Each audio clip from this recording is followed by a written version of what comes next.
So I'll do a little update video. So the Phrozen 8K is brilliant. So far we've been using the aqua grey resin. Now it's absolutely fantastic. Let me show you some of the miniatures that I've painted, that I've printed out. So we got here all of our ODSTs, my little factory of them. Let's try and get that in camera. I don't know if that'll focus very well, but like I said, the quality is really good of this 8K resin. But my problem is, where I've been kind of printing off the same models, I've been overusing the aqua grey, because this at the moment is quite expensive. If you try and get the aqua grey from their website, they charge $60 shipping. So no, it's more than that. It's crazy. You can't buy it because they don't sell it in the UK at the moment.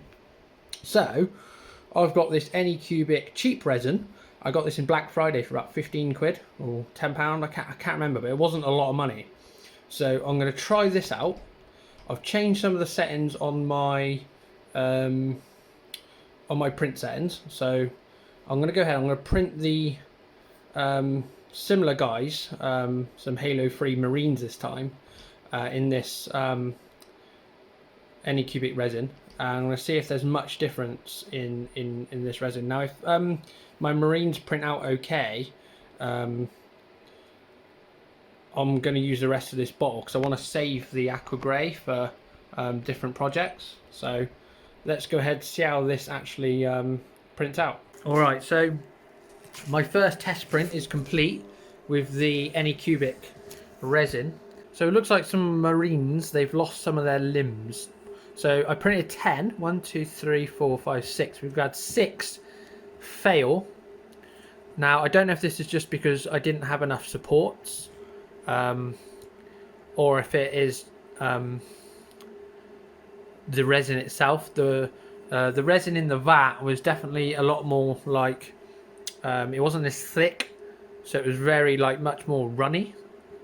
And like I said, I've tried to set the curing time to what it says on the bottle, recommended by Anycubic, but yeah, this batch was definitely a fail. So I've decided, after my failed Marine print, to go for my ODST print.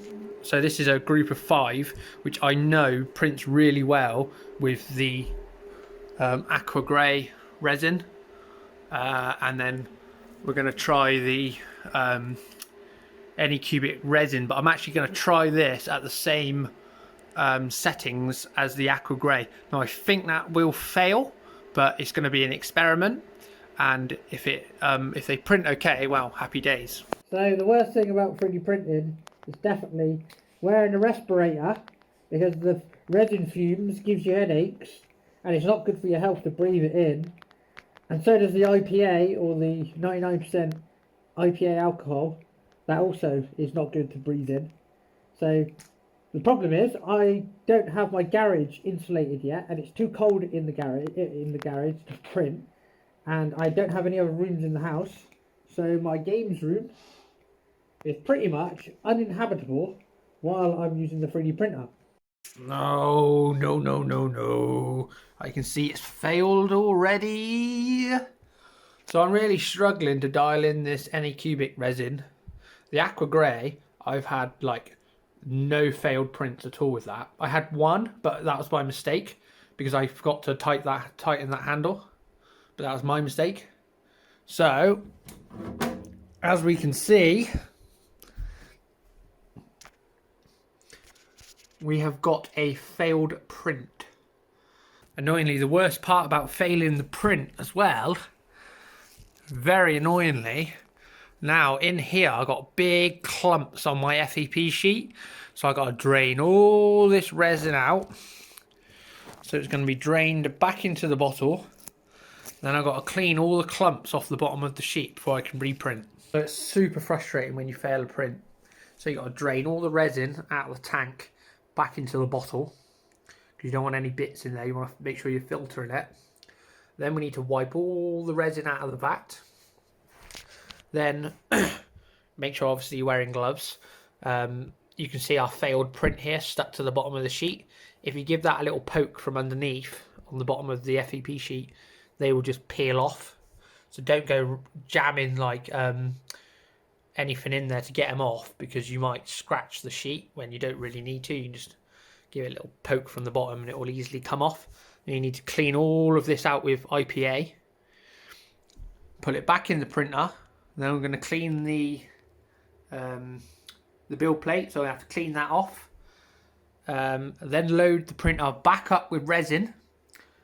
And then we're going to have to obviously reset the settings, or jiggle the settings for the Anycubic resin. Hopefully the next print won't fail, because if it does fail, we've got to do it all over again. Alright, so this is now going to be my third print with the Anycubic resin, their basic resin. So 2 have failed. One, basically most of the marines failed. Second one failed completely. So the vat and the resin's been reset. It doesn't take too long, as you can see. It just takes a little bit of cleaning. Probably takes about 15 minutes in total to reset the resin, clean out the vat, and also clean the build plate. Now the aqua resin has been fantastic. I had one failed print, and that was my fault completely, because I forgot to tighten up the handle on the build plate. Silly me. We're going to jump back on the old computer. We're going to go and try and oh god, I think these fumes are going to my head. I take the respirator off because I wanted to talk to you guys and let you know what I'm happening, but I think I'm going a bit doolally.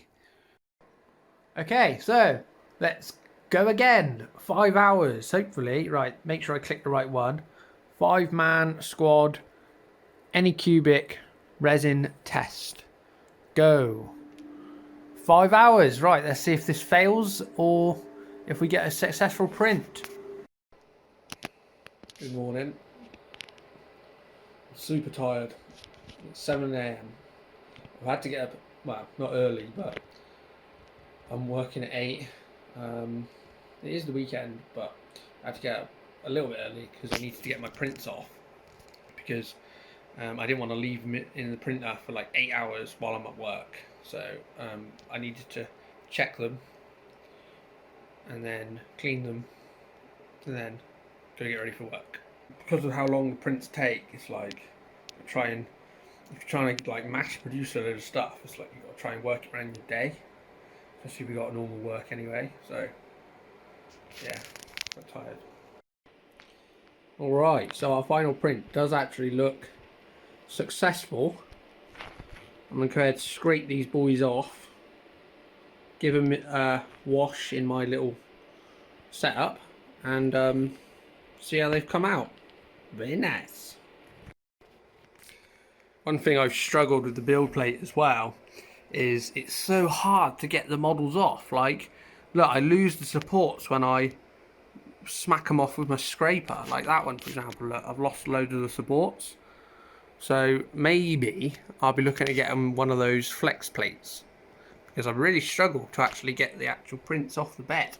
So while we're washing in our big vat, I'll just tell you my process. So basically I scrape them off, I dip them in this alcohol first, this is my dirtiest IPA, then I wash them in my medium IPA, then I dunk them in my cleanest IPA, little scrub, towel dry, back in the cure station. Okay, so here's the final print with the Anycubic resin. Now the details on it are actually really good. They're not far off the 8K resin. So for reference, here's the 8K resin here. I feel like the 8K resin has slightly more, slightly better detail, slightly deeper recesses to the actual, for example, near the crotch, just there. You can see like deeper details than on the Anycubic resin. But this Anycubic resin again is a lot cheaper.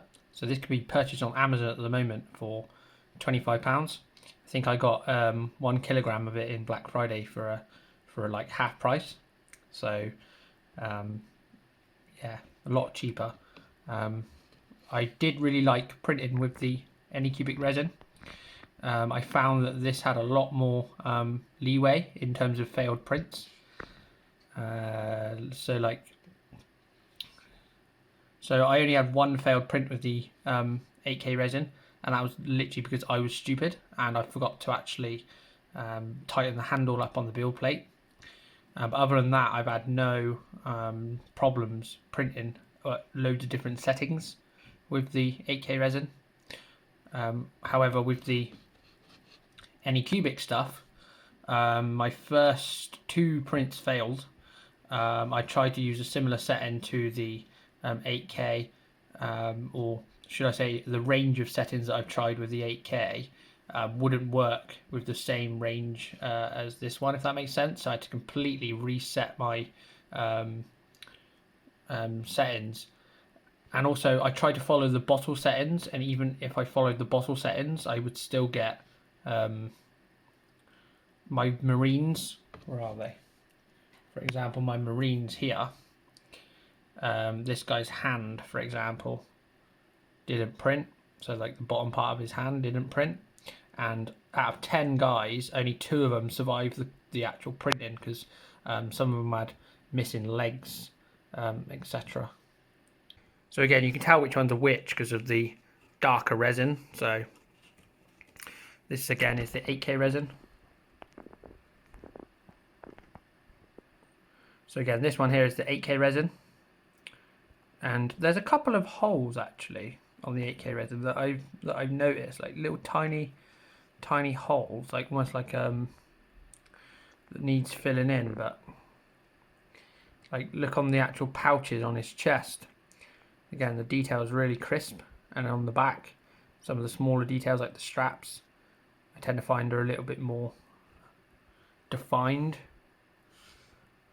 But there's really not much in it, and for the price difference, if you're printing just like some miniatures, see if you can see his body bits.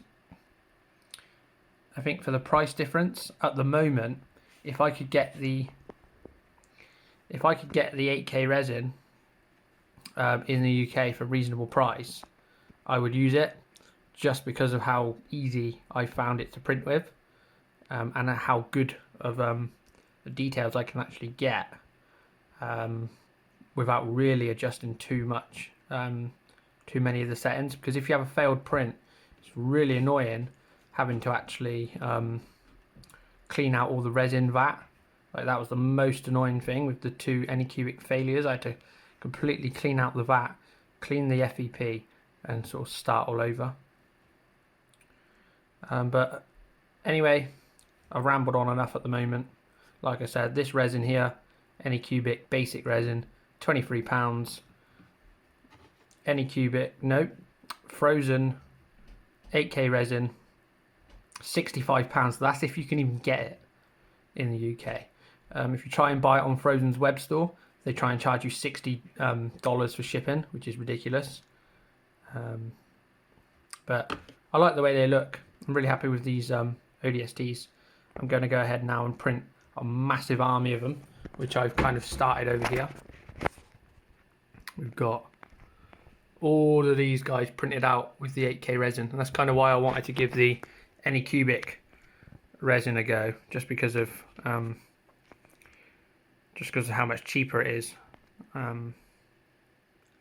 I'm happy with it. It's cool. I really like the Phrozen 8K printer itself. It's like one of my most favourite things I've bought this year. I think I've rambled on enough now. If you're looking forward to seeing some more Halo miniatures, please check out the channel. And again, this is just another test print of the Anycubic resin, and part of my getting started video log, my failures and successes with my 3D printer. And again, that won't be staying there. It's just at the moment I've got absolutely nowhere else to put it, because my garage is currently freezing.